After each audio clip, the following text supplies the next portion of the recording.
Жаңарқа ауданында жастарды дамыту және қолдау мақсатында бір қатар маңызды жүйелі жұмыстар ұйымдастырылды.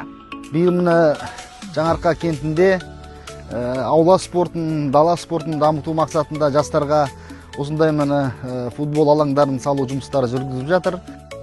Жалпы биылғы жылғы жоспарымызда 3 осындай спорт алаңы жоспарланған болатын. Биыл мынау екінші спорт алаңы. Бұның бәрі тұрғындардың сұранысы бойынша істеліп жатқан жұмыстар.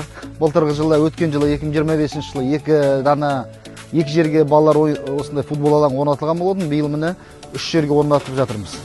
Мынау балалар ойын алаңы бойынша былтырғы жылы 6 қойғанбыз, биыл 9 жерге орнатайын деп жатырмыз. Осының бәрі енді жастарға, болашаққа үлкен спортты биік шыңдарды бағынатын спортсмендер осындай алаңнан шынығып, осындай кішкентай футбол алаңдарынан бастап алады деп сенім білдіреміз.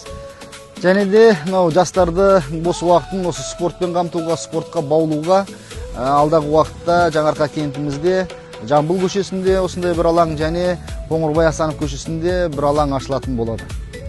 Сонымен қатар, қазіргі таңда Жаңарқа кентінде орналасқан балалар ойын алаңдары мен спорт осындай площадкаларын ағымды жөндеу жұмыстары да жоспарға кіргізілген болатын.